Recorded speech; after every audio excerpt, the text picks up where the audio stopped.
بسم اللہ الرحمن الرحیم۔ السلام علیکم ورحمۃ اللہ وبرکاتہ۔ گزشتہ ایک ماہ میں ہم لوگوں نے مختصر افسانے کا مطالعہ پڑھ لیا۔ آج سے ہم لوگ انشاءاللہ سیمسٹر 2 رانچی یونیورسٹی اور دیگر یونیورسٹیز میں جو نصاب بنا ہوا ہے اس میں غیر افسانوی اردو نثر کا مطالعہ پڑھنا ہے۔ یہ MJ 3 کا پیپر ہے، تو اس میں ہم لوگ یہ بھی 4 ابواب پر مشتمل ہے۔ اس میں ہم لوگ یونٹ 1 میں ہم لوگ غیر افسانوی نثر کی تعریف پڑھیں گے، اس کی توضیح پڑھیں گے کہ غیر افسانوی نثر کیا چیز ہے، اس کے ذیل میں کون کون سی اصناف آتی ہیں۔ اس کے بعد یونٹ 2 میں ہم لوگ فن مضمون نگاری پر بات کریں گے کہ مضمون نگاری کیا ہے۔ اس کے علاوہ سر سید احمد خاں کی سوانح پڑھیں گے اور ان کا مضمون بحث و تکرار کے متن سے بات کریں گے۔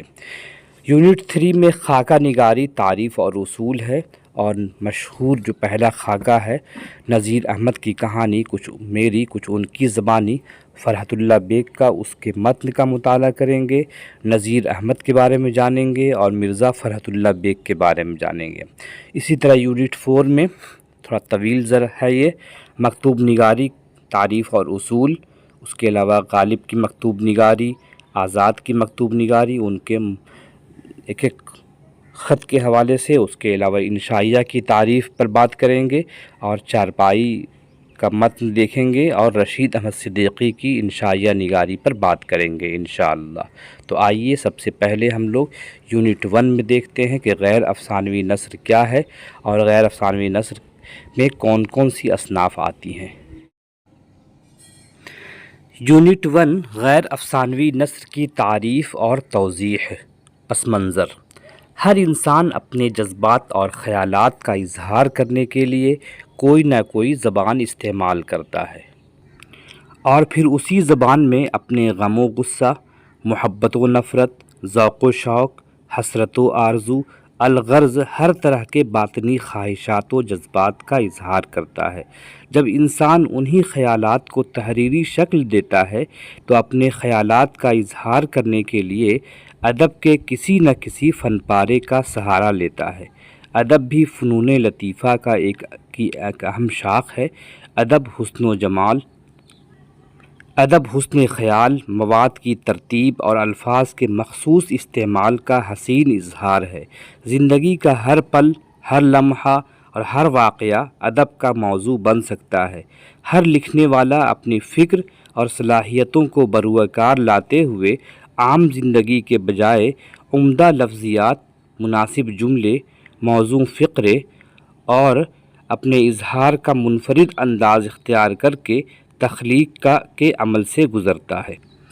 تخلیقی ادب کو ہم 2 حصوں میں تقسیم کر سکتے ہیں: نمبر 1 افسانوی ادب اور نمبر 2 غیر افسانوی ادب۔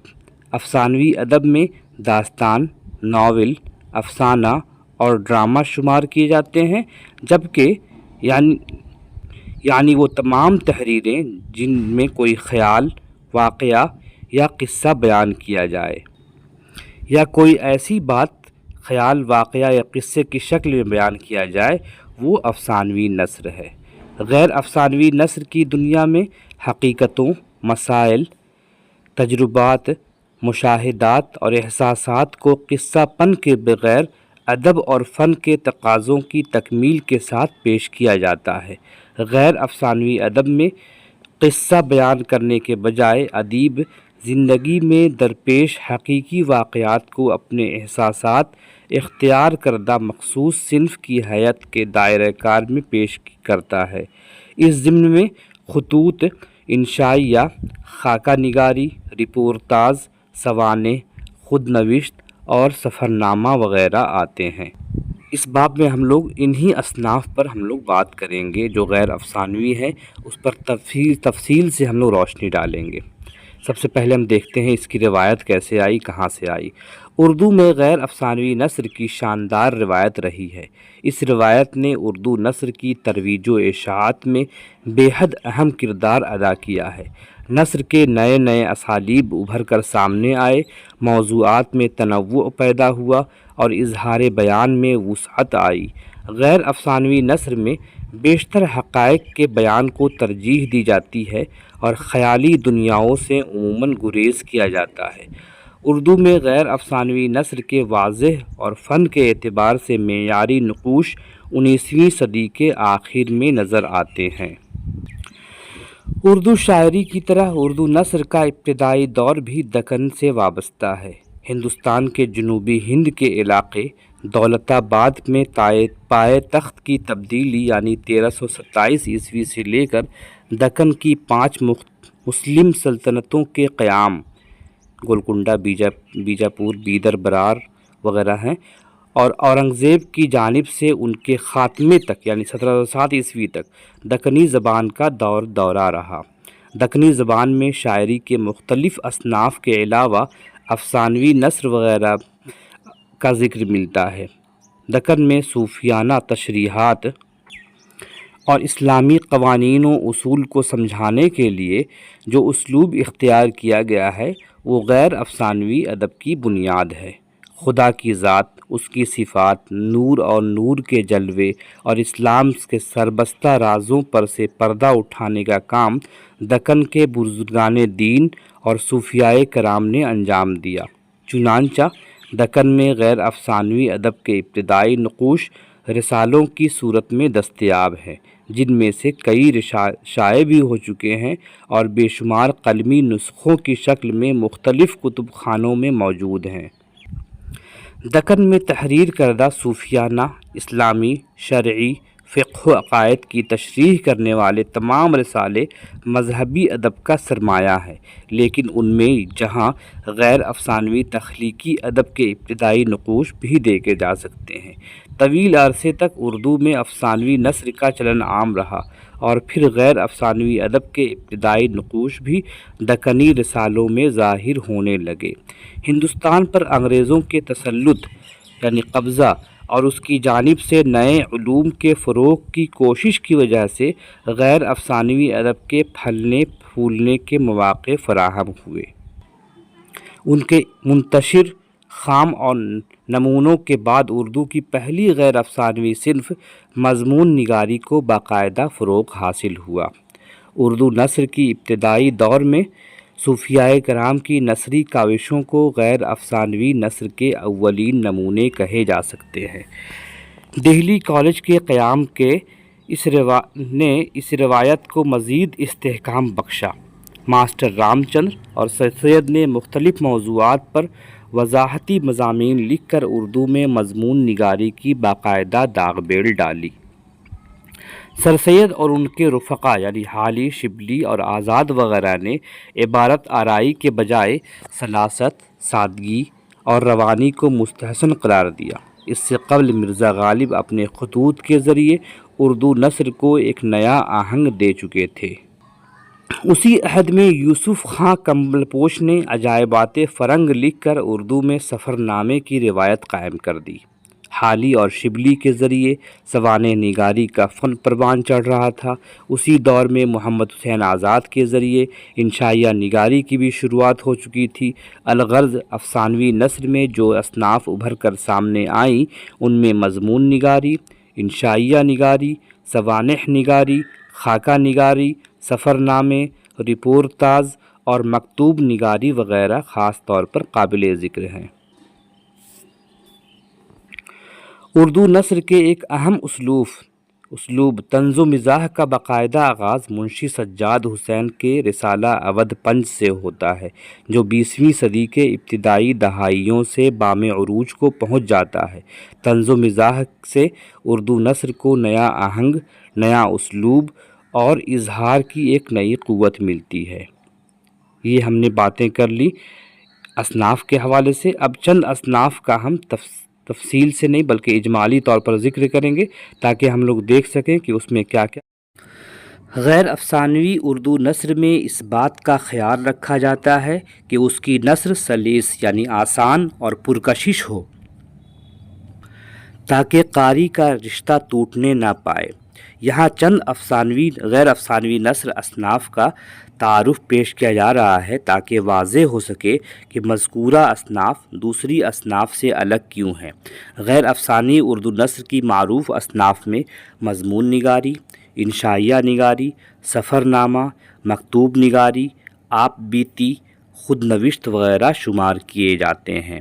سب سے پہلے ہم لوگ مضمون نگاری پر بات کریں گے۔ کسی بھی عنوان پر معلومات یکجا کر کے اس کے ذیلی موضوعات پر روشنی ڈالتے ہوئے دلچسپ اور جامع مواد کو ترتیب اور تسلسل اور روانی کے ساتھ پیش کرنا مضمون کہلاتا ہے۔ مضمون میں ادب، سائنس، مذہب، ٹیکنالوجی، امراض، علاج، سیاست، معاشرت، الغرض ہر موضوع پر اظہار خیال کیا جاتا ہے۔ مختلف معلومات فراہم کر کے اکثر ایک ہی نشست میں مطالعے کے قابل بنایا جاتا ہے۔ اردو میں اگرچہ مضمون نگاری کی روایت انگریزی ادب کی دین ہے، چنانچہ 1824 میں جب دلی کالج قائم کر کے انگریزوں نے علوم و فنون کی ترقی پر توجہ دی تو اس کالج سے وابستہ ماسٹر رام چند نے سب سے پہلے مضمون نگاری کی بنیاد رکھی، جن کے نقش قدم پر چلتے ہوئے ماسٹر پیارے لال اور ذکاء اللہ وغیرہ نے مضمون نگاری کی روایت کو آگے بڑھایا۔ اس کے علاوہ سر سید اور ان کے نامور رفقا نے یعنی دوستوں کی تحریروں میں بھی مضمون کی صفات نمایاں نظر آتی ہیں۔ اخبارات کے توسط سے اردو مضمون نویسی کو بہت مقبولیت حاصل ہوئی۔ آج کے اس ترقی یافتہ دور میں بھی مضمون کو غیر افسانوی ادب میں سب سے زیادہ اہمیت حاصل ہے۔ نمبر 2 ہے سفر نامہ۔ اردو میں سفر ناموں کی روایت عام تھی۔